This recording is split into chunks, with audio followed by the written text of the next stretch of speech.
segunda vicepresidencia del Congreso de la República, a través de la Oficina de Cooperación Internacional, organiza la primera capacitación para el fortalecimiento institucional.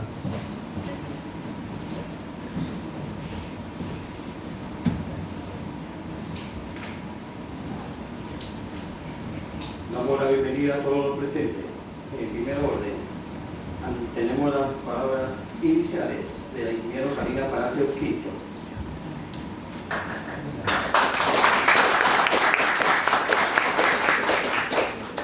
Muy buenos días con todos los presentes. Doctor Waldemar Cerrón Rojas, segundo vicepresidente del Congreso de la República, señor doctor Walter Manco, jefe del área de educación ciudadana, señor Ricardo Quiroz, doctor especialista parlamentario de participación ciudadana, doctor Hugo Roliera, ex oficial mayor, especialista parlamentario, colegas todos. Primero quiero saludar la presencia del doctor Waldemar Cerrón Rojas por dar apertura al evento.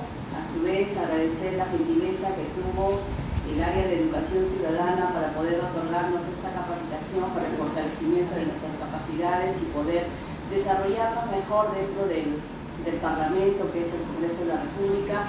Nuestro agradecimiento también al señor ex oficial mayor Hugo Roliera, que nos va a seguramente dar una inducción, lo que corresponde a todo el tema parlamentario, y bueno, seguramente esto nos va a ayudar a poder mejorar nuestras labores dentro de la institución. Muchísimas gracias y disfrutemos de esta capacitación. A continuación, tenemos las palabras de bienvenida del doctor Waldemar Cerrón Rojas, segundo vicepresidente del Congreso de la República, al cual recibimos con un voto de aplauso. Muy buenos días con cada uno de ustedes. Quiero saludar a la ingeniera Karina Palacios Quincho, jefa del área de cooperación internacional. También el saludo especial al doctor Hugo Roliera Zagal, a quien tuve la suerte de conocerlo como oficial del Congreso de la República, una gran persona, y qué alegría que estemos hoy día. También a la presencia del doctor Walter Manco, jefe de Educación Ciudadana. Al doctor Ricardo Quiroz, especialista parlamentario.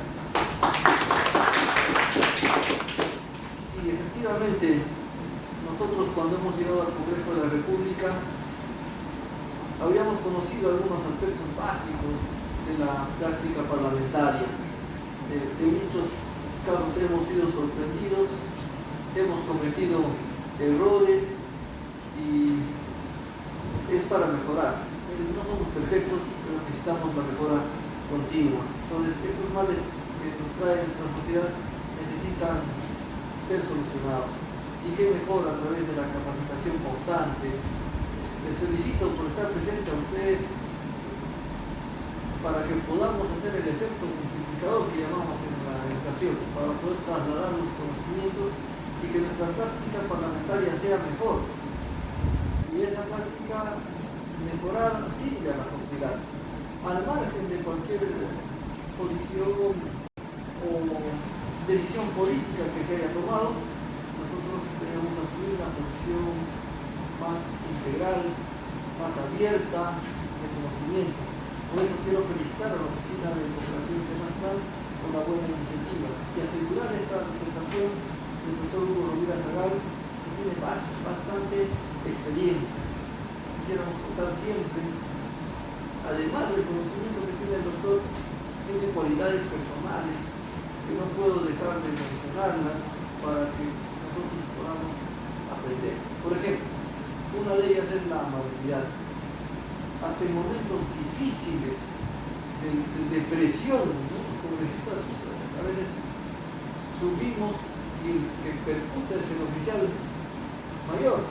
Queremos que el proyecto ingrese porque estamos desesperados, nuestra población nos lo pide. Está el presidente de la mesa directiva, quien ha programado una agenda después de portavoces, entonces se genera una fricción. A veces creemos que el oficial es el que no quiere pasar. Sin embargo, la paciencia y la amabilidad que tiene el señor Hugo Rovira es digno de aprender, porque se pueden solucionar los problemas de manera muy amable. Y si nosotros también entramos a la confrontación, entonces las fuerzas, la carga semántica se va haciendo más fuerte y en vez de apagar el fuego, se enciende más. Y no nos ayudaría en absoluto durante la práctica parlamentaria. Otra de las cualidades es esta capacidad de gestión que tenía el señor, o tiene el señor Rovira, ¿no? En la agilización de los documentos, en la dinámica administrativa. Y otra cualidad es que nos explicaba por qué sí y por qué no. Y a pesar que les estás explicando, nosotros somos así, ¿no? Por eso a veces dicen el cholotero, señor, píntelo de negro. Y el pintor dice, no, píntelo de negro, de amarillo, para que tenga colorido. Te explica media hora y al final dice, entonces negro. Entonces, pero una y otra vez el señor Rovira explicando sobre el tema de la gestión parlamentaria. Son cosas que yo recuerdo bastante del señor Rovira. Otra, la atención. A veces le llamaban a las 11, 12 de la noche. Y ese es un problema que nosotros hemos tenido, o sea, no es responsabilidad de él, sino nosotros por descuido. Pero siempre he escuchado su voz amiga, su voz de tranquilidad, tranquilícese, congresista, esto se puede desarrollar de esa manera, mañana lo vemos, pasado lo hacemos, y nos da una tranquilidad. Muy contrario a lo que a veces vemos en la televisión, a veces sí salen los exoficiales, ¿no?, a mencionar.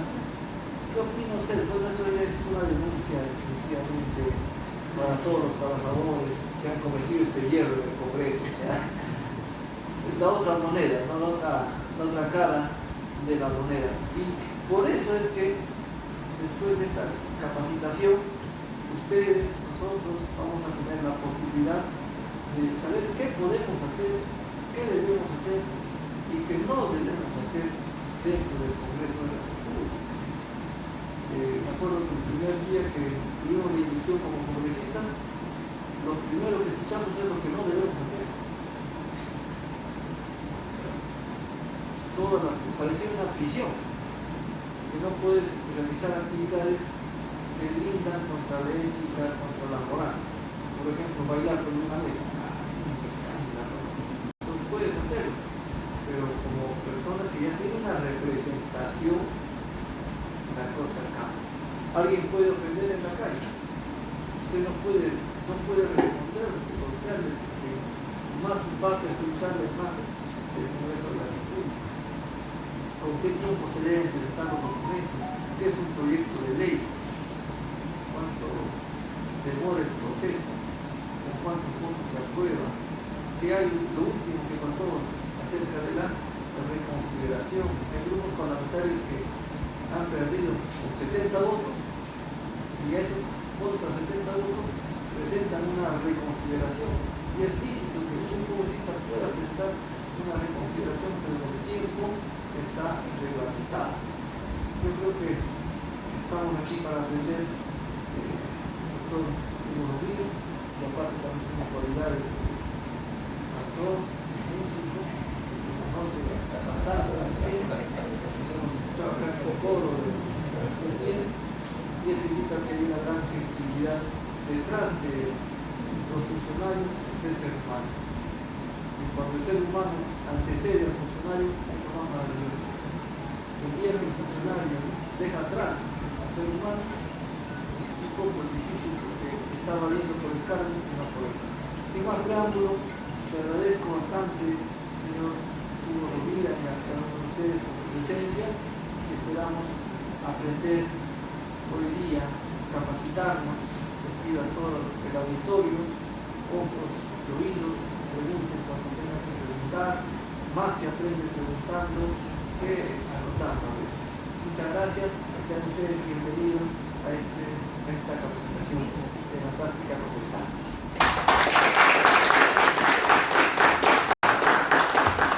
Agradecemos las palabras del doctor Juan Marcelo Rojas, congresista de la República y segundo vicepresidente del Congreso de la República.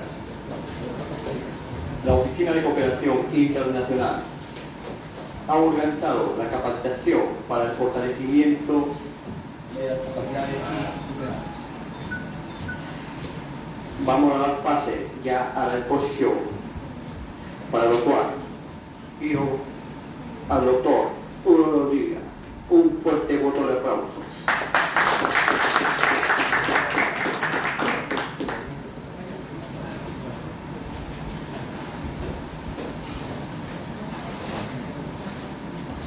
Bueno, jóvenes, buenos días, gracias por sus palabras, señor Cerrón. La verdad que me honra, me he sentido de este tamaño chiquitito, pero gracias por todo lo que digo. Qué importante que estén todos ustedes aprendiendo cómo funciona nuestro Parlamento, porque en el Congreso tenemos muchas personas que tienen mucho tiempo y no saben la diferencia entre Consejo Directivo y Comisión Permanente. Y es importante que si trabajamos aquí en el Parlamento, sepamos primero cómo está organizado, cómo son nuestros procedimientos y, como tenemos trato con ciudadanos, cómo se hace un proyecto de ley. Que es lo que vamos a hablar ahora para saber cómo funciona el sitio donde trabajamos, que es importante, ¿no? Entonces vamos a hacer es probable que muchos ya lo sepan, vamos a hacer un recordar y de todo, y además entrar en unas partes más que conceptuales, de idioma tranquilo y sencillo, porque la idea o el éxito de un comunicador no es que se luzca, sino que todos lo entiendan. Y es lo que vamos a tratar de hacer ahora, que nos entiendan. Quien quiere preguntar, que pregunte las veces que quiera, porque de eso se trata justamente esta charla. Y además les digo, no hay mejor halago para un expositor que le pregunte, porque eso significa que demuestre interés. Entonces vamos a la primera acá, un aplauso para mi amigo que ahora va a estar acá de pasador de Filminas, por favor. Bueno, algo que siempre nos preguntan los ciudadanos es ¿para qué sirve el Congreso? Porque ahora la prensa nos sataniza muchísimo y es bueno que sepamos algo. Nos sataniza porque la prensa, los medios de comunicación por lo general son empresas privadas, que ellos lo que les interesa es ganar dinero, a diferencia de una entidad pública que tiene como meta la búsqueda del bien común. Ellos venden sus productos como una fábrica de galletas que vende sus productos, las galletas, para ganar dinero. Ellos venden noticia y lamentablemente la noticia buena no vende sino la mala. Ayer, por ejemplo, hemos tenido una charla con 200 padres de familia por un programa que tenemos de Parlamento Escolar, y sin embargo la prensa ni siquiera fue, porque como eso no vende, no le interesa que estaban padres de familia interesados en aprender cómo funciona el Parlamento, sino lo anecdótico lo agrandan, lo refuerzan y eso es lo que vende, ¿no? Entonces tenemos siempre este problema y la gente, los ciudadanos, no saben cómo funciona el Parlamento y solamente tienen conocimiento de nuestro Congreso sobre lo que leen en los medios. ¿Para qué sirve el Congreso en un Estado? Quiero hablar en general en todos los estados democráticos cuando tenemos Parlamento. Porque acuérdense que la mejor representación de una democracia es el Congreso. No existe democracia sin Congreso. ¿Y para qué sirve este Congreso? Porque es la balanza, ¿no? Es el contrapeso político del Estado. Los congresos en el mundo evitan que el Poder Ejecutivo se exceda en sus funciones. Cuando eso ocurre, el Congreso inmediatamente utiliza todos los mecanismos que lo vamos a ver más tarde para controlar estos excesos que puedan cometer el Poder Ejecutivo en cualquier país del mundo. Pero además también porque es importante el Parlamento, porque es el intermediario entre sociedad y Estado. La ciudadanía le da un poder importantísimo a los representantes del pueblo, que es su voto. Es decir, no podemos estar todos los ciudadanos en un sitio como hacían los antiguos griegos, en el año 550 a.C., todos reunidos en un teatro, en un estadio, tomando decisiones, que es cuando nace la democracia. No. Lo que tenemos que hacer es elegir a personas para que lleven nuestra voz. Esa es la razón de ser de la democracia representativa. Como no podemos estar todos, unas personas llevan nuestra voz al Parlamento. Entonces ellos vienen a ser nuestros intermediarios entre la sociedad, entre nosotros y el Estado. Esa es una de las funciones importantes. Y además también porque, como decimos, reproducen las características del país. Es decir, todas las regiones del Perú tienen por lo menos un parlamentario, que es la región de población más chica, que es más de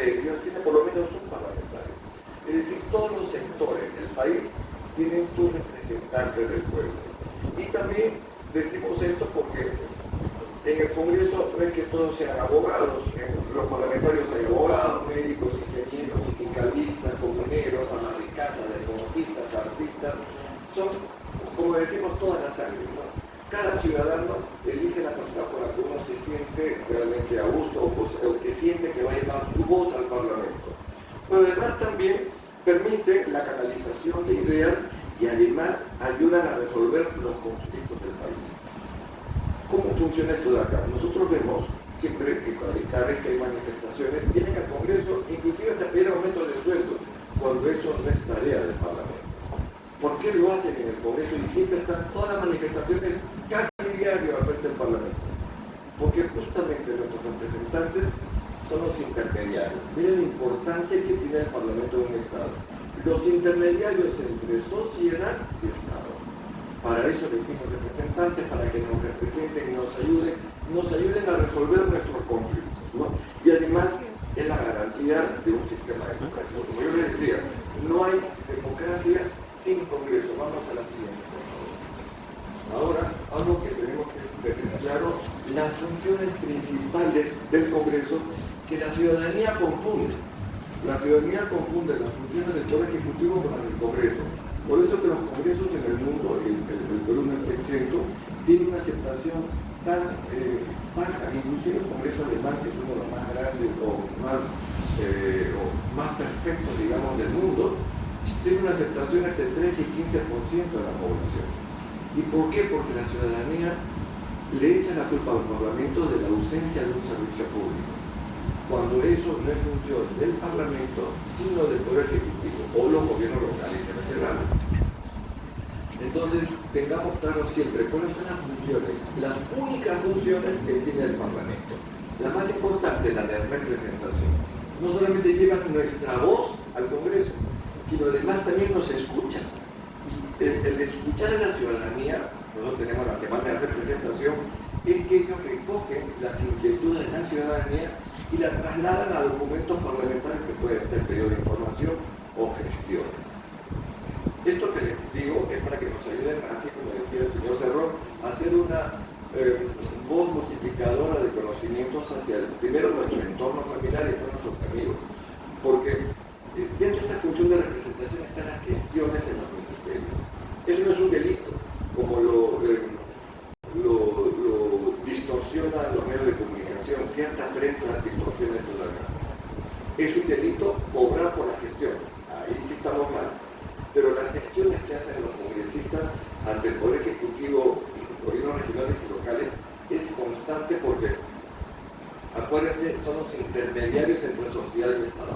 Los parlamentarios reciben a muchos dirigentes nacionales, a su propio electorado, pidiéndole ayuda para sus comunidades, sus sectores, y estas se traducen en gestiones ante el Poder Ejecutivo.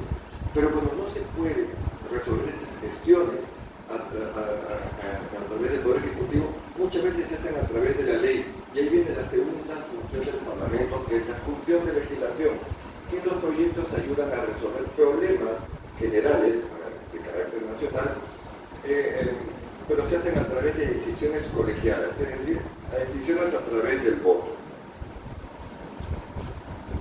Si es que, pero así también como escuchamos los problemas de la ciudadanía, también escuchamos a los ciudadanos denuncias. Y ahí viene la tercera función, porque acuérdense que estos 130 señores no son magos, ellos no pueden adivinar lo que pasa en el país porque es imposible. Tenemos en el país un número muy bajo de parlamentarios para la cantidad de población que tenemos. Uruguay, que tiene el 10% de los creo que tiene máximo 5 millones, casi no llega ni a 6 millones, tiene 130 parlamentarios. Nosotros tenemos 130 para 32 millones de personas.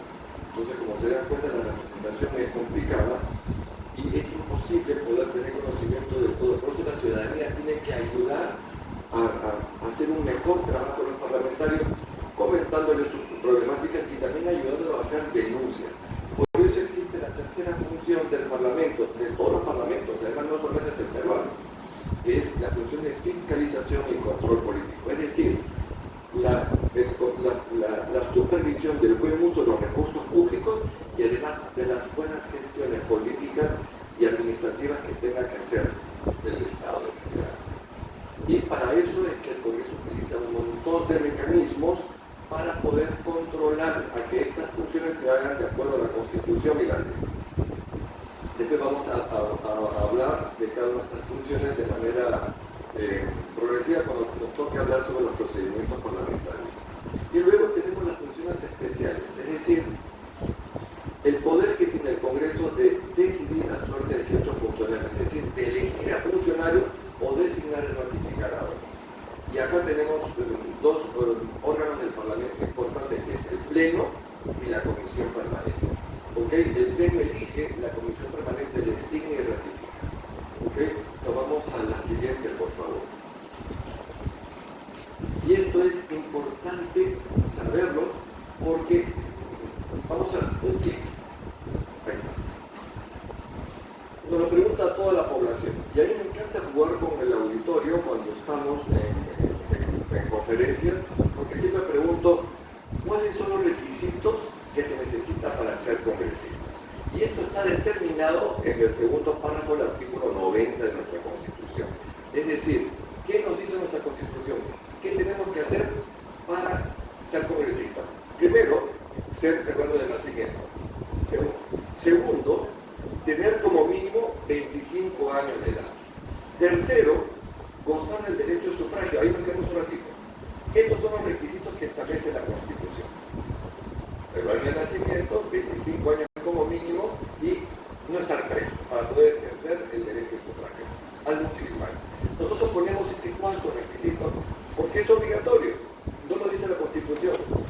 Pero nadie puede decir, yo quiero que me elijan, yo quiero ser parlamentario, ojo, porque tienes que estar inscrito en tienes que estar en un partido político como militante o en la cuota de diputados.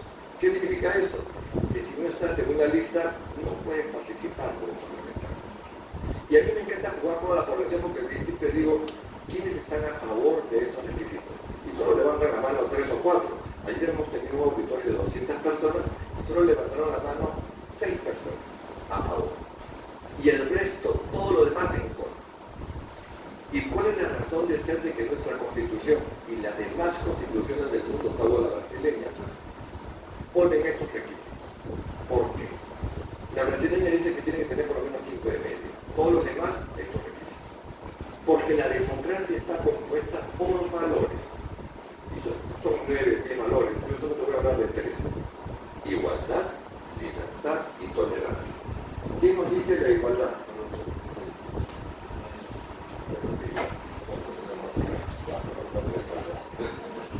¿Qué nos dice la igualdad? Que todos somos iguales ante la ley. Mi voto vale igual que el voto de mi amigo que pasa en la esquina, que el voto del señor Cerrón, que de mi amiga que está al costado, que el señor que vende caramelos afuera, 1 a 1. No es que el voto de Dina o el mío o el de cualquiera vale más. No, estamos 1 a 1 igual. Ante la ley todos iguales. ¿Qué nos dice el valor de la libertad? Que todos podemos elegir a quien nos dé la gana. Nadie puede venir con una pistola en la cabeza y te vota por fulano o sultano.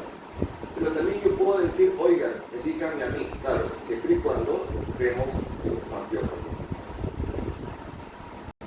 ¿Y qué nos dice la tolerancia? Tenemos que aprender a aceptar lo que la mayoría ha decidido. Yo no puedo venir a salir de la calle con una metralleta y decir, todos tienen que votar por quien yo quería. Así que esto no acepto la decisión de la mayoría, no se puede.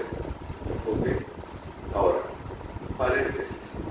¿Qué nos dice el INEI, que es una de las instituciones más serias que sabe contar todo? Algo del Centro Nacional que se equivocó, o la empresa que además no se equivoca, nos dice que entre el 25 y 30% de la población tienen acceso a estudios superiores. El 70%. Entonces, si nosotros solo elegimos a aquellos que tienen título universitario, entonces estamos separando o discriminando ciudadanos de primera categoría, el 30%, contra ciudadanos de segunda categoría, el 70%. ¿Qué estamos violentando? ¿Qué estamos destruyendo? ¿Cuál valor?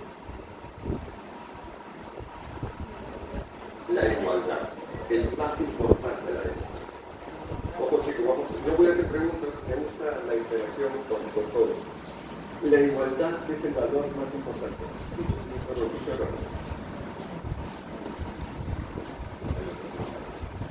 Entonces, si es que violentamos el primer valor de la democracia, que es la igualdad, y la libertad también, porque si yo estoy en el 70%, quiero que me elijan a mí, entonces, ¿dónde están los valores de la democracia? Por eso que las constituciones del mundo ponen solamente estos requisitos, porque las constituciones dependen de un gobierno democrático. ¿Y quién hace la constitución? Un congreso elegido democráticamente. Y por eso es que, amparándonos en los valores de la democracia, es que no se ponen más requisitos que esto. Quienes ponen los requisitos a los candidatos son los partidos políticos. Ellos se encargan de hacer los filtros y el Jurado Nacional de Elecciones, dependiendo de antecedentes, estudios o lo que fuese.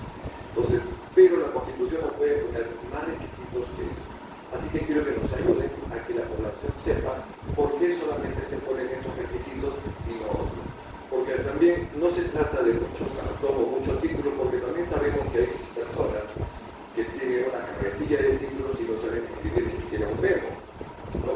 Como personas que no tienen estudios y tienen una inteligencia espectacular, que pueden hacer mil cosas, porque lo que se quiere es que tengan el criterio necesario y que tengan un equipo de trabajo que los ayude, porque nadie es todista, nadie sabe todo, uno tiene que tener un equipo atrás que lo ayude. Vamos a la siguiente, mi querido. Y aquí entramos a la carnecita de lo que es la organización parlamentaria. En primer lugar tenemos al Pleno, en la máxima asamblea, donde están los 130 parlamentarios reunidos, ¿no? Que es donde se toman las decisiones más importantes. Luego tenemos la comisión permanente, que es un pleno chiquito. Acuérdense, el pleno no funciona todo el año. Nuestro año en el Congreso comienza, ¿cuándo es nuestro año nuevo? ¿Se acuerdan ustedes? Pero julio, ¿qué día? Ajá, no. Tampoco.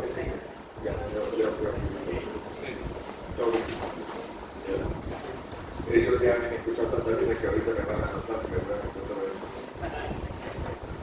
Bueno, nuestro año nuevo, el Congreso, chicos, y eso tienen que, no se puede olvidar porque es un pecado mortal, es el 27 de julio. Es cuando se inicia, se instala la primera legislatura ordinaria, ¿ok? Y nuestro año termina ¿cuándo? El 26 de julio del año siguiente. El 28 es el aniversario patrio y es cuando el presidente de la República viene obligado por la Constitución a decirnos qué hizo y qué va a hacer. De eso se trata el 28 de julio, ¿ok? Entonces, nuestro año nuevo es ¿cuándo? El 17 de julio. Y ese año, que es de julio a julio, nosotros no tenemos un año de enero a diciembre, sino de julio a julio, está dividido por periodos de sesiones, que comienza el 27 de julio, este periodo de sesiones se llama legislaturas ordinarias. La primera legislatura comienza el 27 de julio, nuestro año nuevo, y termina el 15 de diciembre. La segunda legislatura comienza el 1 de marzo y termina el 15 de junio, ¿ok? Y entre el 16 de diciembre y el 28 de febrero, ahora este año por el 129, está el receso parlamentario. ¿Qué pasa en el receso parlamentario? ¿No funciona nada? Como dice la prensa, todos se van a la playa. No. Lo único que deja de funcionar, miremos bien esa raya que está ahí, es el pleno. Todo lo demás sigue funcionando. ¿Quién reemplaza el pleno en tiempos de receso? Nuestro pleno chiquito. ¿Cuál es? La comisión permanente. ¿Okay? La comisión permanente funciona todo el año, pero sobre todo en tiempos de receso. Es lo que la prensa nunca entiende y siempre después de la noticia y dice que claro, como están en receso, están ido todos a la playa. No funciona así. Luego tenemos el Consejo Directivo, que también tiene la misma cantidad de miembros que la comisión permanente, donde están todos los grupos parlamentarios representados, pero ellos se reúnen entre cada semana o cada 15 días y se encargan de ordenar el trabajo legislativo cada semana. Después vamos a entrar al detalle uno por uno. Luego está la presidencia, que es el director de debates, el que dirige todo el Congreso, es el que representa a los 130 parlamentarios, ¿no? Luego está la mesa directiva, que está integrada por presidente y 3 vicepresidentes, uno de ellos es nuestro amigo el señor cerró, ellos tienen una función administrativa. Luego están las comisiones que vendría a ser nuestra primera cámara, si esto fue un congreso bicameral, ¿no? Que es el que se encarga del estudio de los proyectos. Vamos a entrar al detalle de lo que son las comisiones. Los grupos parlamentarios importantes, porque son los partidos políticos que tienen un requisito indispensable, el número mínimo de miembros. ¿Cuál es el número mínimo de miembros para formar un grupo parlamentario? 5. ¿Okay? No hay número máximo, pero sí mínimo. Y tiene que tener ideas políticas afines. Pero ¿cuál es la importancia principal del grupo parlamentario? Es el primer filtro a la presentación del proyecto. Hace un tiempo la prensa hizo creer a la ciudadanía que era mejor parlamentario, que presentaba más proyectos de ley. Y entre todos ellos había una competencia bárbara para presentar proyectos de ley. Tanto que llegamos a tener como 15.000 proyectos de ley presentados en el periodo 2001-2006. No nos ganó ni China, batimos récord Guinness. Eso no era un logro, sino una vergüenza, porque había proyectos de todo. Yo les digo, y para que los invito a que vean el archivo, proyectos del carro peruano, el carro completo, el carro ciquero, el niño nacido, el niño por nacer, el triciquero, golosinero, mototaxista, canillitas, unas universitarias, y yo soy de universitaria. Entonces, esto era una barbaridad, porque era cantidad. Quería modificar un artículo del Código Penal que tenía 25 incisos, y los parlamentarios presentaban un proyecto por inciso, porque la idea era cambiar. Había que presentar, porque tenían que ser los extraordinarios parlamentarios, y esto no podía ser más. Entonces, desde ahí se reformó nuestro reglamento, se modificó, a Dios gracias, y ahora los grupos parlamentarios son el primer filtro, y bajamos de 15.000 a 5.000. Entonces, ¿qué es lo que se busca acá? No es cantidad, sino calidad de proyectos de ley. ¿Okay? Porque esa es la idea. Y por favor, si alguno trabaja en despacho, no haga proyectos declarativos. Nosotros vamos por todo el país y no se imaginan cómo nos dicen los ciudadanos que esto es un engaño a la ciudadanía. No lo hagan, porque el proyecto declarativo no sirve para nada. ¿Cuántos aquí son abogados? Que levanten la mano. Lo primero que nos enseñan en derecho, ¿qué es? La característica de la ley. ¿Y cuál es la característica más importante de la ley? Que es mandatoria, ¿no es cierto? Imperativa. Eso nos enseña el primer tipo de derecho, por lo menos nos enseñaron algo. La ley manda, la ley ordena, no declara. Buena voluntad, declara ser de interés nacional. Eso no ordena. ¿Qué hace el Poder Ejecutivo con esos proyectos de ley? Los agarra y los encajona. Porque como no manda y no ordena, no tiene efecto. Yo los invito a que me digan si existe alguna provincia, departamento o distrito que haya nacido de una ley declarativa. Y sin embargo tenemos decenas de proyectos declarativos que declaran de necesidad y de utilidad pública la creación del distrito tal o tal. No existe. Porque ese no es el papel de nacimiento de la creación de un distrito. Entonces, los declarativos realmente no existen. Salvo que sea un tema especial para declarar un día, el día de un héroe nacional, para el pisco, para el pueblo, la brasa, ¿no? Pero eso nos genera críticas de la población y sobre todo los medios de comunicación, porque de eso no se trata el Parlamento. Yo también he trabajado en despacho parlamentario, fui asesor muchos años, varios años de un senador en ese tiempo. No voy a decir cuánto tengo aquí para que las chicas no calculen mi edad, cuánto tiempo tengo con eso. Pero fui asesor de Felipe Sterling hace mucho tiempo, con el que aprendí mucho, era un tipo extraordinario. Y lo primero que nos decía era eso, y nos repetía muchas veces, las leyes son mandatorias, no podemos hacer leyes declarativas. No se hacía. La ventaja de un congreso bicameral es que es un filtro también para evitar que salgan leyes que no son de uso, para buen uso del Estado.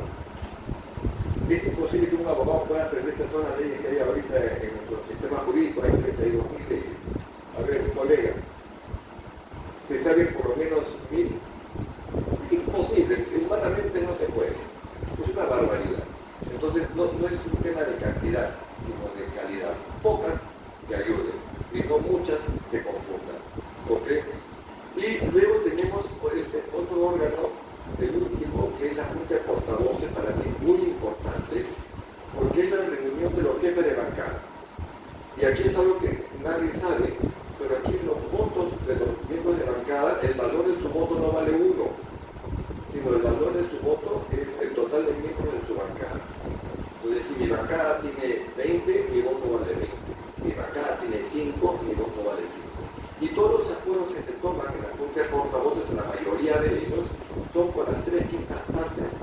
ciudad de Lima. ¿Y cuál es la razón de ser de esta cantidad de votos que tengan que tener 76, 78 votos? Los acuerdos tienen que ser por consenso. ¿Qué es lo que busca el Congreso? Consensos. Esa es la razón de ser de todo parlamento en el mundo. Por eso es que los congresos del mundo, en los congresos del mundo hay mucho debate. Y lo primero que me dice la población es que habla mucho del Congreso. Esa es la razón de ser del Parlamento. El Parlamento viene de hablar, de expresión de ideas. ¿Y cuál es la razón de esa expresión de ideas? Buscar votos. Acuérdense que en todos los congresos del mundo los votos son en bloque. La bancada A va a votar verde, la bancada B de rojo, la bancada C amarillo. Hay algunas bancadas que dan libertad mismo para que voten como quieren en todos los demás de los temas. Pero muchas bancadas se ponen de acuerdo en los votos. Y los debates que se generan en el Congreso son para convencerse entre los grupos y a los parlamentarios para que voten por lo que uno considera lo importante. Por eso es que los debates, por eso es que existen debates en los parlamentos del mundo, para conseguir ¿qué cosa? Votos. Porque sin votos no hay acuerdo. Si no se llega al número que establecen los reglamentos para conseguir los votos, los temas se archivan y no habría acuerdo. No, un congresista no hace al Congreso. Eso es lo que también confunde mucho a la ciudadanía en todas las regiones. El parlamentario no hace nada, porque creen que el congresista va a dar el teléfono y va a conseguir, va a decir, oye, Dina, te ordeno que hagas tal cosa. Oye, ministro, te ordeno que hagas tal o cual cosa. Eso no se puede. La única manera que el Congreso ordena al Poder Ejecutivo es con la ley. Y la ley se consigue con qué? Con votos. Si no hay votos, no hay nada. ¿Ok? Vamos a la siguiente reunión. Entonces vamos a hablar un poquito de lo que es el Pleno, la máxima asamblea deliberativa, donde están los 130 parlamentarios. Es la última instancia, más allá de la decisión del Pleno, no hay. Al menos que se presente algún recurso en el Tribunal Constitucional. Si no, el Pleno es la máxima asamblea. Es la última instancia, más allá de eso no hay. Donde se toman las grandes decisiones, ya sean legislativas o de control político, ¿no? Y más allá de esos acuerdos no hay. Por ejemplo, si Jara quiere apelar sobre la inhabilitación que se le ha dado, pero ya no hay otra instancia. Está inhabilitado, ya no hay otra instancia más allá de una decisión del Pleno. El Poder Judicial no puede rebatir una decisión del Pleno porque sería interferir en las funciones del Parlamento por más que quiera. Y por suerte, ya ha habido una decisión del Tribunal Constitucional que el Poder Judicial no puede intervenir en las funciones intrínsecas del Parlamento. Y eso nos ayuda a poner un freno. Eso fue mi gestión, a Dios gracias, porque tenemos que hacer respetar las decisiones que toman los poderes del Estado, ¿no? Porque cada poder, cada institución del Estado tiene su función y no puede haber interferencia entre entidades, porque si no, ¿para qué están? No tendría sentido. ¿Ok? Entonces, nuestro pleno Congreso, que se reúne en las legislaturas ordinarias, tiene funciones específicas en la última instancia en la que se toman las grandes decisiones, donde se invitan a los ministros, se les interpela, se establecen las funciones de investidura, que vamos a hablar de todo eso. Vamos a la siguiente, por favor. Ahora, el Pleno. ¿Cuánto sesiona el Pleno? ¿Qué nos dice el reglamento sobre cuántas veces tiene que sesionar el Pleno al mes? Lo dice el reglamento que mínimo tiene que haber 3 sesiones en el mes. Y no es que sesiona lunes, martes, miércoles y todo el mes no trabaja. No. El mes tiene 4 semanas, debe haber por lo menos una por semana. Y hay una a la semana del mes, que es la semana de representación en las 9 sesiones del Pleno. Que es donde los parlamentarios están obligados a salir a sus circunscripciones donde fueron elegidos, o a cualquier parte del país, porque ellos son parlamentarios no solo de su región, sino a nivel nacional, para tomar contacto con la población, lo que les había dicho al inicio, y traer todos sus requerimientos. ¿Ok? Pero obviamente también pueden sesionar otras veces cuando lo pide una cantidad determinada del Pleno, ¿no? O cuando el Consejo Directivo determina más sesiones. Acuérdense que el Consejo Directivo es el que se encarga de ordenar el trabajo semana a semana. Vamos a la siguiente. ¿Cuántos tipos de sesiones tenemos en el Congreso? La primera son las sesiones electorales. La sesión electoral se da una vez al año, el día anterior a nuestro año nuevo. ¿Cuál es el año nuevo del Congreso? 27 de julio. Entonces el día anterior es el 26. Es la única única votación secreta que tiene el Parlamento. Todas las demás votaciones son públicas, excepto la elección de la mesa directiva, que se hace por cédula. ¿Okay? Entonces ahí se presenta, tiene un procedimiento determinado que está establecido en el reglamento, artículo 12, si no me equivoco. ¿Okay? Y ahí están todos los requisitos para presentar las listas, se tienen que publicar las listas, colgarlas en tablas, ¿no? Revisarlas y 24 horas antes, y de ahí ya vienen las elecciones en la única votación secreta. Luego tenemos la sesión de instalación. ¿Cuándo se instala el Congreso? En nuestro año nuevo, que es el 27 de julio. 27 de julio. ¿Okay? Luego están las sesiones ordinarias. Hay dos sesiones de instalación. El 27 de julio es la primera legislatura ordinaria, y cuando comienza la segunda legislatura ordinaria, que es el 1 de marzo. ¿Ya? Que eso va a estar ahorita. Las sesiones ordinarias son las que vemos por la televisión todos los días jueves, por lo general, a veces miércoles también, dependiendo de la carga que haya en la agenda del tema. ¿No? Esas son las sesiones ordinarias, que se aprueban los proyectos de ley, se ejercen los mecanismos de control político, etc. Y luego tenemos las sesiones solemnes. ¿Cuáles son las sesiones solemnes? Son aquellas cuando viene un dignatario o un presidente del Congreso, entonces se le invita al hemiciclo, que tienen los parlamentarios, discurso del invitado, discurso del presidente del Congreso, todos tratados y se acaban. Pero hay una sesión solemne muy importante que pasa el 28 de julio. ¿Se acuerdan qué pasa el 28 de julio?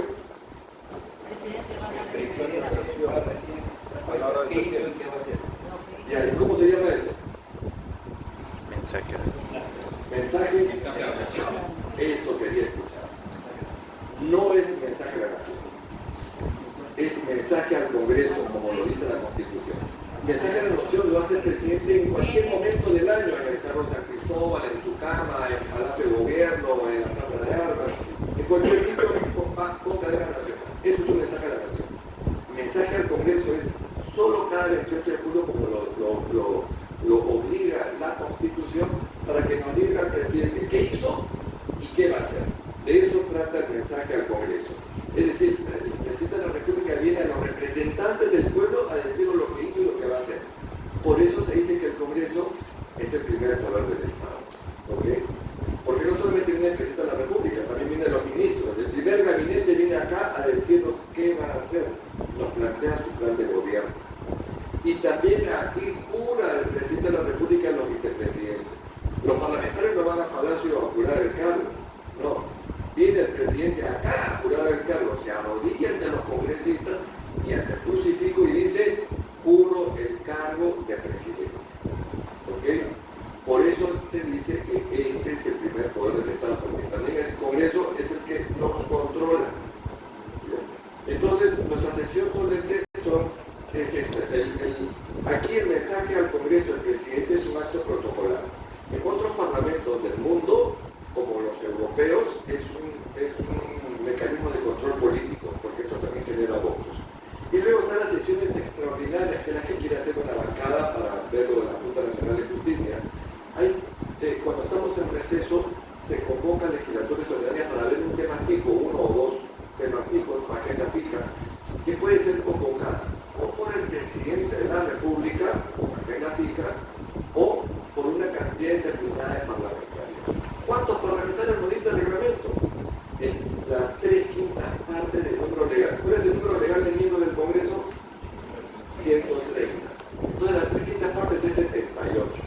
Entonces tiene que conseguir 78 firmas. En todo el tiempo que tengo aquí, que es bastante, habrán habido 2 o 3 convocatorias de legislaturas ordinarias, porque conseguir 78 firmas es muy difícil.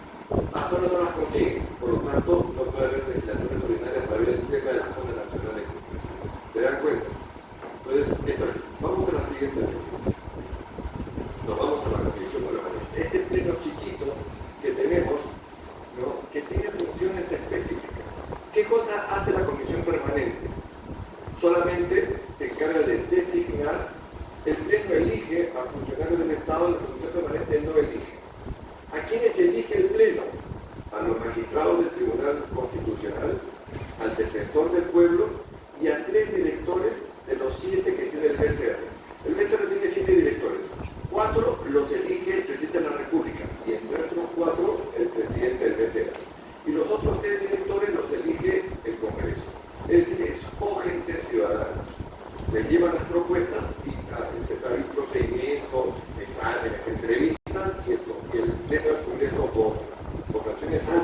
para el director y los miembros del TC se requieren 87 votos. En cambio, para los directores del PCR no es 87, sino es mayoría calificada. Cuando ustedes escuchen mayoría calificada o absoluta, que es lo mismo, es mitad más uno del número legal de votos. Es decir, 66 votos. ¿Ok? Esta es la mayoría calificada. Pero eso lo hace el Pleno. En cambio, la Comisión Permanente, que es el Pleno chiquito, que tiene 32 miembros, no elige, no escoge entre ciudadanos.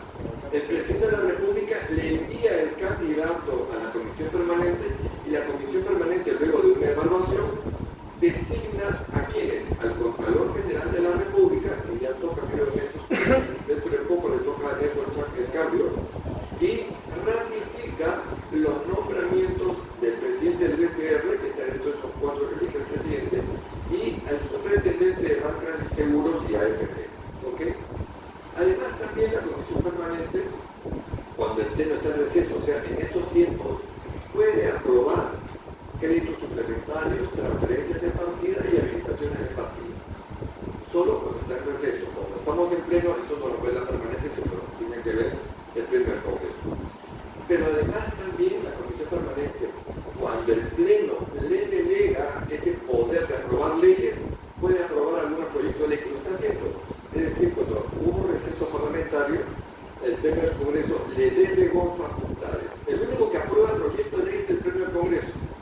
Pero ese poder que tiene se lo puede prestar o al Poder Ejecutivo, cuando le delega facultades legislativas al Ejecutivo, o se lo puede prestar, como lo ha hecho, a la Comisión Permanente para que apruebe no cualquier proyecto de ley, solo algunos que requieran mayorías simples, ¿ok? Mayorías chiquitas. Entonces, esto es lo que hace la Comisión Permanente, pero también hay algo importante. Es la primera instancia para las acusaciones constitucionales. Cuando hay una acusación constitucional va a 2 sitios. Bueno, a la 3. Primero la comisión de acusaciones, que estudia la acusación, si la aprueba, va a la comisión permanente, y si la comisión permanente aprueba el informe, esto sube al Pleno del Congreso, que es la última instancia, que es la que aprueba o rechaza la acusación. ¿Ok? Esto lo vamos a ver más adelante. Vamos a la siguiente, por favor. Luego tenemos el Consejo Directivo. Pregunta. ¿Cómo se elige la Comisión Permanente? Buena pregunta. Cada vez que comienza una legislatura, o sea, cada año, se renueva la mesa directiva. Y luego, una vez que se instala el Pleno del Congreso, que se instala ¿cuándo? 27 de julio, se reúne una vez instalado la Junta de Portavoces. Tiene 5 días hábiles para elegir, para decidir el cuadro de comisiones, entre ellos la Comisión Permanente. Una vez que la Comisión Permanente es definida por la Junta de Portavoces, se lleva al Consejo Directivo acá, y luego el Consejo Directivo, una vez que lo aprueba, lo eleva al Pleno. El Pleno tiene que aprobar el cuadro de comisiones y los miembros de la Comisión Permanente, que los define la Junta de Portavoces. ¿Cuánto tiempo dura la Comisión Permanente? Un año. Todo dura un año. En el Congreso peruano todo dura un año. En otros congresos dura todo el periodo constitucional. ¿No? Pero acá cada año se renueva mesa directiva, comisiones y comisión permanente. Disculpe, bueno, ¿qué ha sucedido en nuestro país, en el Congreso, con respecto al expresidente Castillo? Se hablaba el Pleno tenía que, la votación tenía que hacer 104 votos o 102 votos. No. Esto es un tema diferente. Eso es cuando quieran saltarse procesos. Acá había un tema de flagrancia, que lo vemos todos los peruanos. Cuando hay un tema de flagrancia, entonces tiene que actuar de manera inmediata el Parlamento. Y por eso actuó en ese momento el Congreso, hicieron las votaciones y la votación era 87, no 104. 104 por los procedimientos normales del periodo de vacancia presidencial. Aquí se violentaron 2 artículos de la Constitución, que era el 46, si no me equivoco, para el artículo 46 y el 103.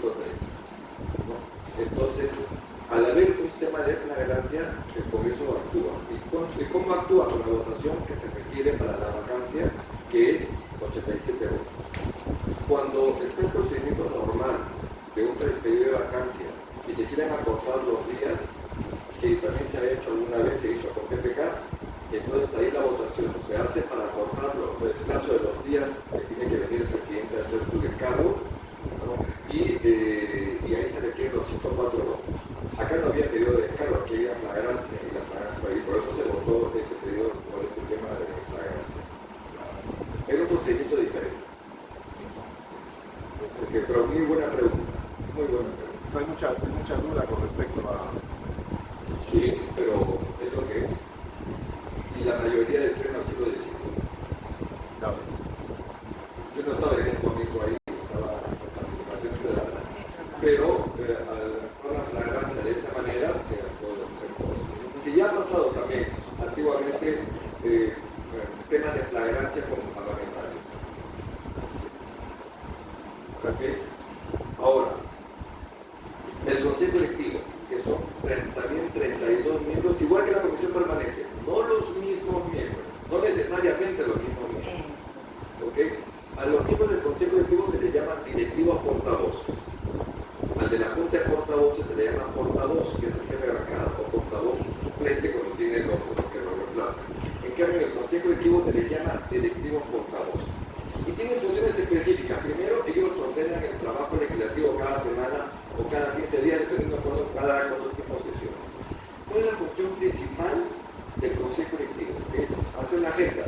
No es que la agenda la hace de manera libre, sino el presidente del Congreso lleva la propuesta de la agenda, la aprueba el Consejo Electivo, ¿no? Y además se aprueban los tiempos de debate. ¿Okay? No es que se habla todo lo que quieran, sino hay tiempos que el Consejo Electivo aprueba. Sobre todo cuando hay temas polémicos, se establecen tiempos de debate, que son distribuidos de manera proporcional entre todas las bancadas. ¿Quién decide quién habla en una bancada? El vocero. El vocero es el que alcanza la lista de oradores. Por lo general, hablan los que conocen el tema. Si se trata de un tema agrario, hablarán los agricultores. Si se trata de un tema médico, hablarán los médicos. Si es un tema de deporte, los deportistas y así. Los demás, ¿qué hacen? Los que no hablan, apoyan con el voto. Acuérdense que los votos siempre son en bloque. Esto es igual en todos los congresos del mundo. Los procedimientos parlamentarios son muy parecidos en todos los congresos del mundo. Por eso los congresos no se pueden comparar con un ministerio, sino con otros congresos, porque son funciones específicas y distintas a las otras entidades públicas. Ahora bien, ¿qué más hace el Consejo Electivo? Aprueba nuestro presupuesto. El presupuesto del Congreso lo aprueba este órgano, el Consejo Electivo, y también aprueba nuestra cuenta general. No el presupuesto nacional, no, el presupuesto del Congreso. El presupuesto nacional lo aprueba el Pleno, que tiene un procedimiento diferente. Además también este Consejo Electivo, ojo, aprueba las licencias. Los que trabajan en el despacho tienen que tener claro eso, tiene que estar atrás de todas las veces que el parlamentario no vota, porque le descuentan todo. Aquí los descuentos son serios. Si en una sesión del Pleno hay 10 votaciones y votó la mitad, le descuentan medio día, como a cualquier nota. Si en un día tiene 3 sesiones de comisiones y faltó a una, le descuentan un tercio del día. Por eso es importante que el parlamentario, cada vez que no asiste, tenga que presentar una licencia justificada. Claro está, eso está reglamentado en el artículo 23. Y tiene que presentar la licencia para que este órgano apruebe las licencias. Con eso ellos no te disputan al parlamentario. Una pregunta, ¿qué diferencia hay entre licencia y dispensa? No, la dispensa no existe. Nunca la ponga. Ya. Eso es un invento que no sé quién lo hizo alguna vez. Correcto. Eso no existe. La palabrita mágica es licencia. ¿Ok? Muy buena pregunta, porque vemos muchos papeles que es dispensa. La dispensa se paga al tacho de basura. ¿Ya? Porque esto no establece reglamento. La ley es específica, no tácita. Ahora bien, también este Consejo Electivo es el que se encarga de nombrar al oficial mayor, que ha pasado conmigo algunas veces. Entonces es el que nombra al oficial mayor. Y también, así como lo nombra, lo remueve, ¿no? Y también recibe informes periódicos de la oficialía mayor o de los órganos competentes. Cuando a veces hay alguna duda de algo, piden opiniones o consultas a los expertos para que puedan absolver algunas dudas, y se hace esto siempre en el Consejo Electivo. Vamos a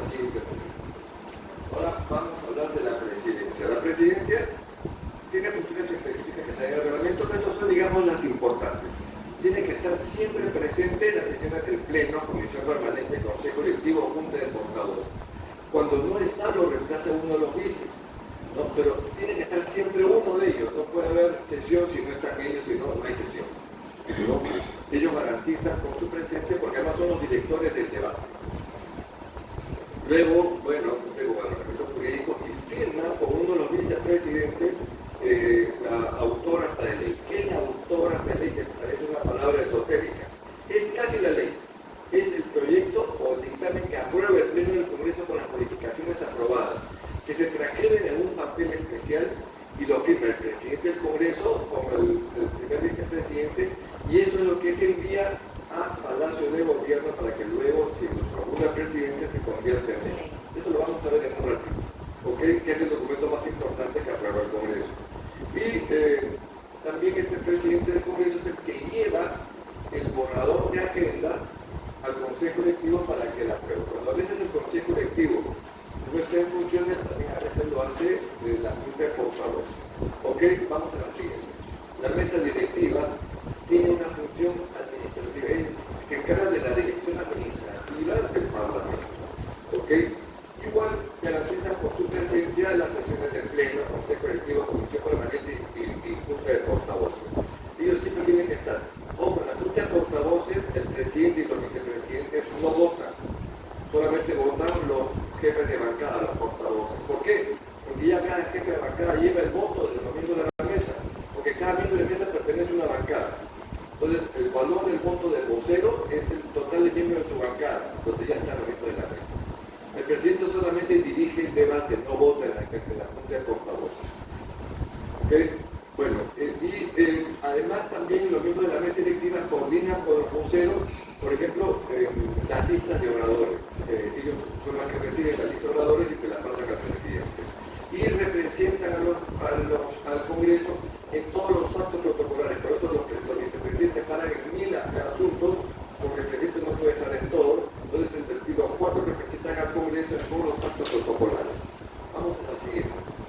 Y aquí quería hablarles un poco sobre las comisiones. Porque hay varios tipos de comisiones. Están las comisiones ordinarias, que son las más importantes, que son los grupos especializados donde llegan todos los proyectos de ley, pero también llegan todas los memorandos, todas las iniciativas ciudadanas, todos los pedidos ciudadanos para que sean atendidos. Pero lo más importante es los proyectos de ley, que es la función más importante que tienen las comisiones ordinarias, que tienen que estudiar los proyectos. ¿Por qué grupos especializados? Porque están divididos por materias: transporte, vivienda, salud, seguridad social, fiscalización, constitución, ¿no? Educación, etc. Son 24 comisiones ordinarias que tiene el Pleno del Congreso, que tiene el Congreso de la República, ¿no? Que se encargan de estudiar los proyectos de ley. ¿Y cómo se le llama al estudio final de un proyecto de ley? Dictamen. Eso es el famoso dictamen, el estudio final de un proyecto de ley. El dictamen puede tener un proyecto, puede ser el estudio de un proyecto, o de 500, siempre y cuando tratan sobre el mismo tema. Pero los juntan todos, los acumulan, y sobre ellos hacen un texto sustitutorio, una fórmula legal sustitutoria, que es la que se presenta al Pleno para que se discuta y sepa. Ojo, el dictamen es solo sobre proyectos de ley. Las comisiones investigadoras y las demás comisiones no hacen dictámenes, hacen informes. Se confunde mucho la palabra informe con dictamen. Dictamen es a proyecto, informe es a todo lo demás, ¿no? Luego tenemos las comisiones de investigación, justo lo que les decía, cuando hay un tema de trascendencia nacional. Una pregunta. Sí. Cuando la comisión aprueba, yo tenía entendido que había un predictamen antes del dictamen. Eso es otro tema. Ya. El predictamen es el borrador del dictamen, que es lo que hacen los asesores con los miembros o con el presidente, que es lo que llevan a la comisión para que la comisión lo apruebe. Una vez que la comisión lo aprueba, ya no es predictamen, ya es dictamen. Doctor, ¿y qué tiempo demora para ir al dictamen ya cuando pasa ¿Al Pleno? Tiempo. Bueno, según el reglamento, ojo, en teoría, porque en la práctica no se aplica para nada, el reglamento nos dice que la comisión tiene 30 días hábiles para estudiar un proyecto de ley. Esto es imposible.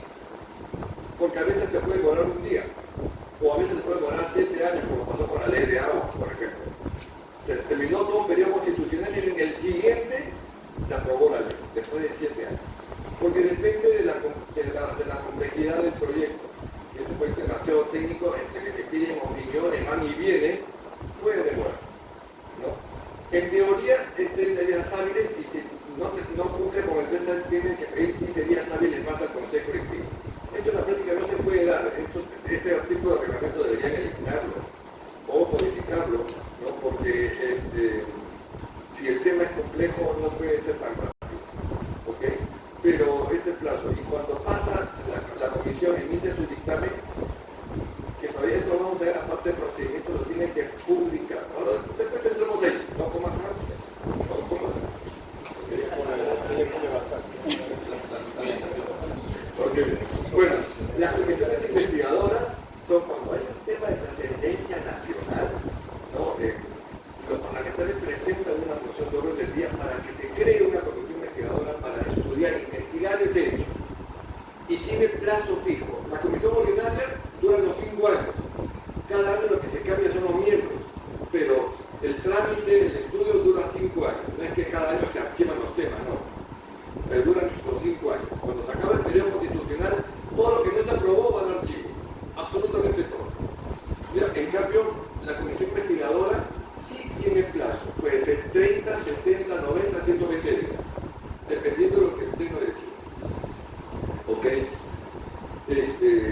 Ahí sí hay plazo y cuando termina, si es que quieren ampliar el plazo, si les ha quedado corto los 120 días o el plazo que les dio el pleno para estudiar el asunto, tienen que presentar un informe preliminar hasta donde han llegado para que el pleno lo apruebe y ahí pedir el plazo adicional. ¿Ok? ¿Qué cosa presenta la comisión investigadora? ¿Dictamen o informe? Informe, porque es el proyecto de ley. ¿Ok? Luego están las comisiones especiales. Las comisiones especiales se crean para un tema específico, para un acto protocolar, por ejemplo, la comisión encargada de las celebraciones del Bicentenario Nacional o el Bicentenario del Congreso, ¿no? Un acto protocolar. Pero también hay comisiones especiales que se crean para un determinado proyecto, por ejemplo, la comisión especial de la ley de agua. Ella no hizo un informe, tuvo que hacer dictamen porque era sobre un proyecto de ley. ¿Ok? Pero las especiales, dependiendo de la materia que estén estudiando, pueden ser o informe o dictamen. Si es proyecto, dictamen. Si es un caso X, informe.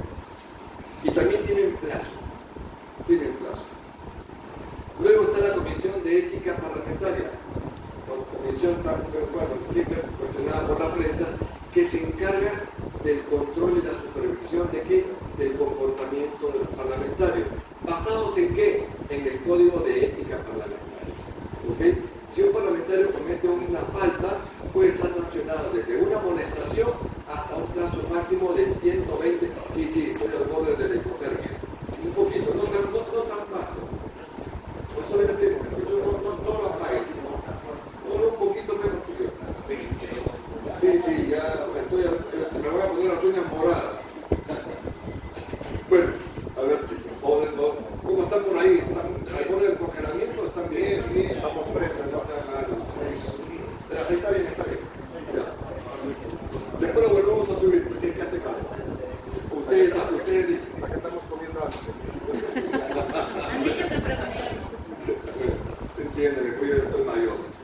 Bueno, la Comisión de Ética supervisa el comportamiento de los parlamentarios, que pueden sancionarlos desde una amonestación hasta 120 días de legislatura. ¿Qué significa día de legislatura?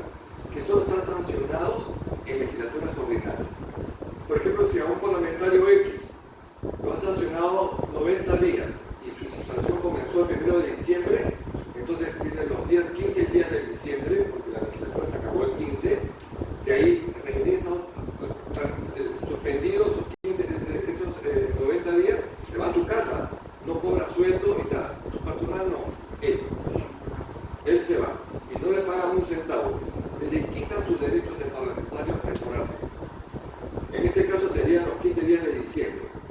El 16 regresa, cobra sueldo, a partir del 16. Estos 15 días no, pero el 16 sí, hasta el 28 o 29 de febrero. El 1 de marzo otra vez se va a su casa, hasta que cumpla los 90 días. Si los 90 días son hasta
lloran y hacen sus papeletas para ver hasta dónde el padre llega.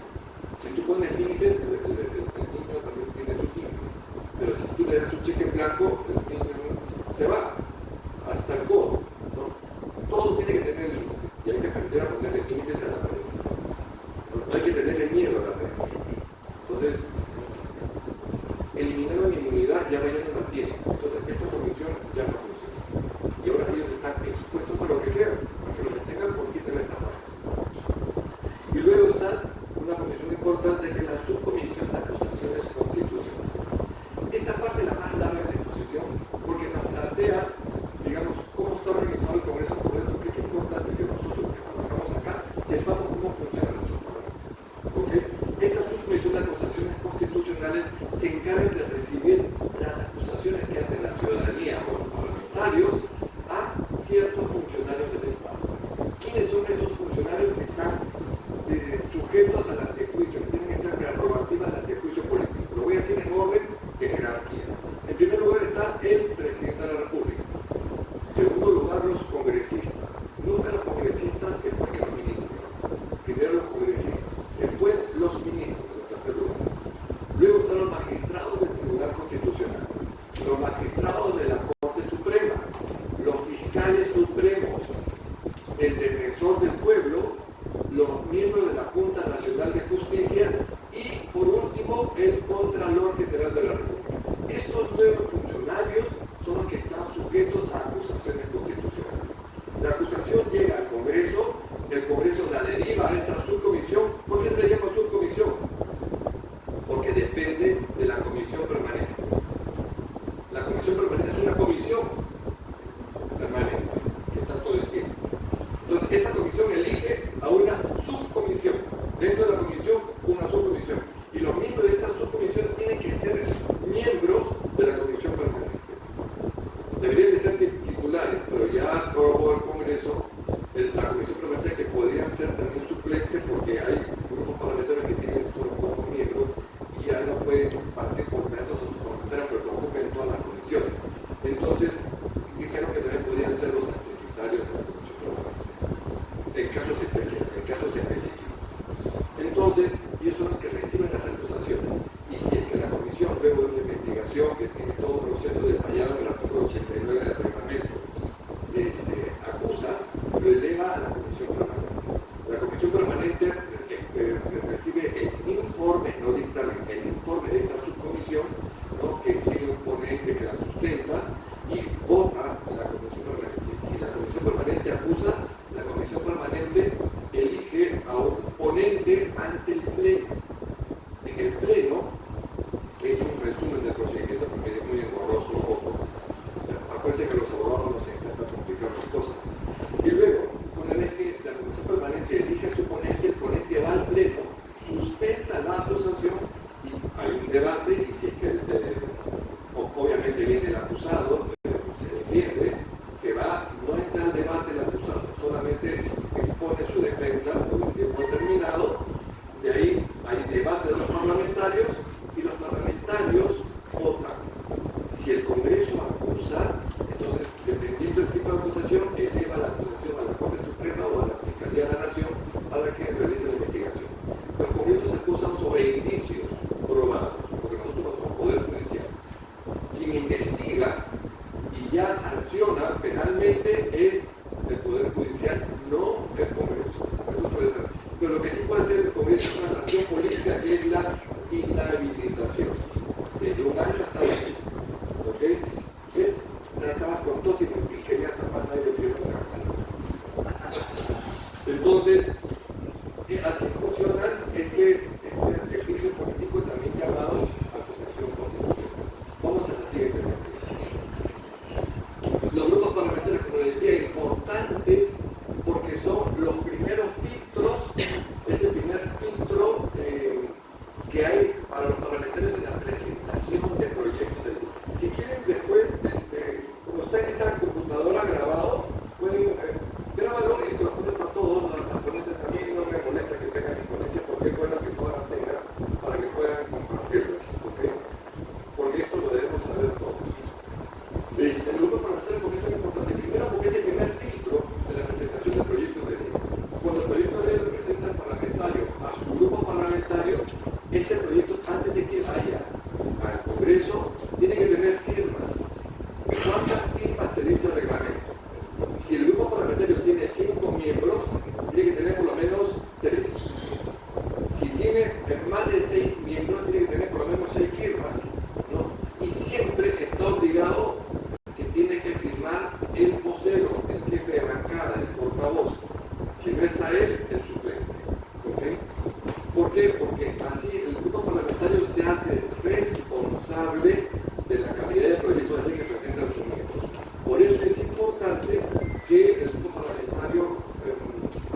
califique, filtre o revise los proyectos que presentan sus miembros para que no presenten barbaridades, porque siempre hay asesores iluminados que hacen firmar a sus congresistas proyectos bien extraños. O sea, hemos recibido proyectos que Dios mío decía, ¿qué es esto? Estamos viviendo en un país en una dimensión desconocida, ¿no?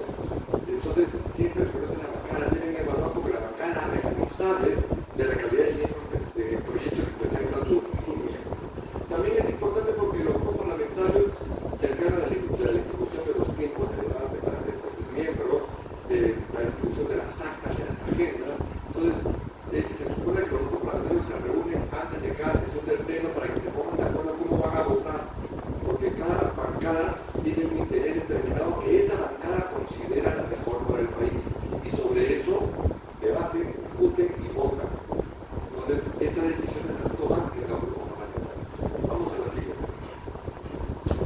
Y acá está nuestro grupo más político, nuestro órgano más político del Parlamento, que es la Junta de Portavoces, que es la reunión de los jefes de bancada, ¿no? Que se llaman portavoces, voceros o jefes de bancada, ¿no? Que es lo mismo. ¿Qué funciones específicas tiene la Junta de Portavoces? Yo puse aquí una más que ya no la tiene, que es la exoneración de la doble votación. Entonces, cuando se aprueba un proyecto de ley, se presenta a la comisión lo estudia, lo debate y lo aprueba, ¿no? Los proyectos de ley van como mínimo a una comisión y como máximo a dos, no más, máximo a dos, mínimo uno. Una vez que la comisión lo dictamina, lo publica en el portal. La idea de la publicación tiene dos acepciones importantísimas. Una es para que la ciudadanía sepa cómo trabaja. ¿Por qué? Porque en nuestro país somos pioneros en esta importancia y la prensa no le interesa. Yo lo he dicho en varios medios de comunicación varias veces, pero como no es un escándalo, no es un tema anecdótico, no les interesa. Somos pioneros en la región continental, yo diría que hasta europea, en que aquí ponemos a opinión ciudadana todos los proyectos de ley. Y ahora tenemos opiniones ciudadanas a todos los proyectos de ley, que los ciudadanos pueden decir si están a favor, si están en contra, y algo importante, nos presentan propuestas de modificaciones a los proyectos. Que eso, por supuesto, sirve de insumo a las comisiones para que las comisiones puedan hacer su dictamen. Porque los que trabajan en las comisiones no son genios, ellos reciben opiniones ciudadanas, opiniones de los ministerios, de las universidades, de los ONGs, de profesionales expertos, ¿no? Y sobre todo ellos acopian toda esa información y eso les ayuda a hacer esto. Eso ocurre en todos los países del mundo, pero acá la opinión ciudadana es casi única. Y aquí han venido a nuestro Congreso funcionarios de varios parlamentos, funcionarios y parlamentarios de varios congresos del mundo para aprender lo que hacemos y llevar nuestra experiencia hacia su parlamento. Eso es muy bueno y muy provechoso para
temas en la agenda, cambiar el orden de prioridades o sacar temas de la agenda como ya uno quiere.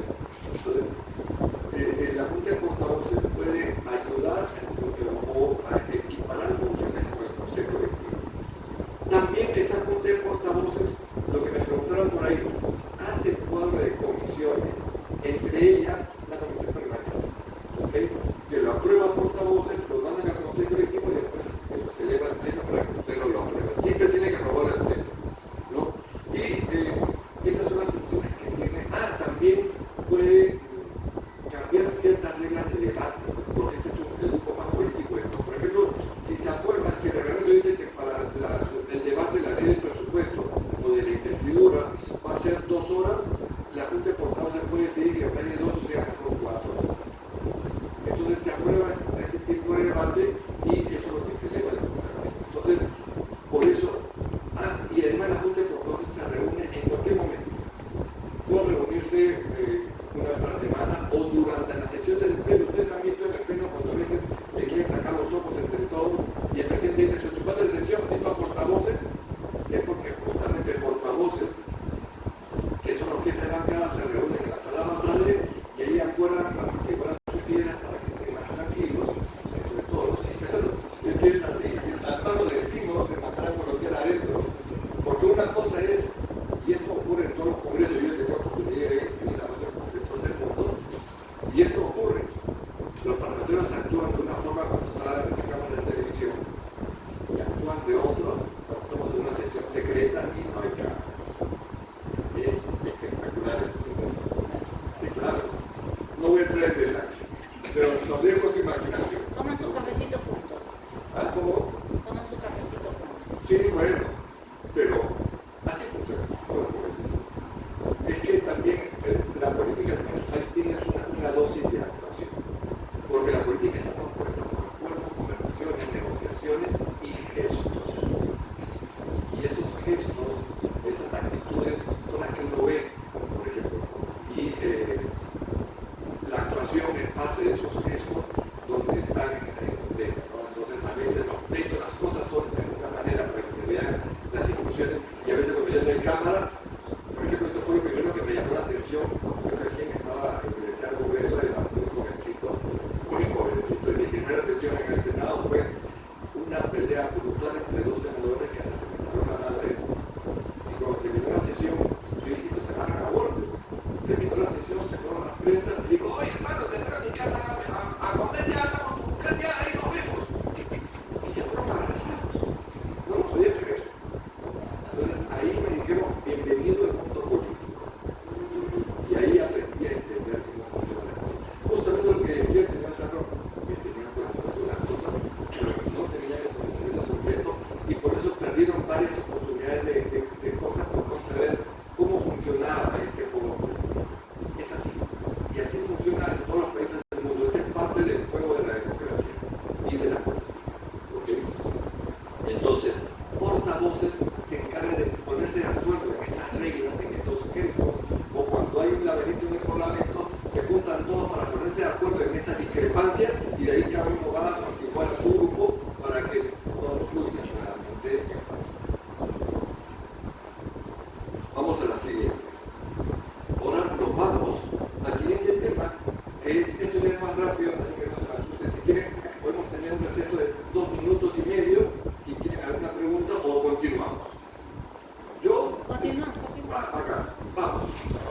Entonces, están mirando para acá. Vamos a ir. Esto de acá es una Democracia. La mayoría. Ojo, tenemos 1 hora, 1:30, tenemos 1 hora y media para charla y preguntas. Si quieren podemos tener unos 5 minutos acá, de receso para entrar al siguiente tema. Sí, mejor. Sí, La mujer se fue, sí, 3 minutos nada más. 3 minutos. Ya, 3 minutos. Atención. Sí,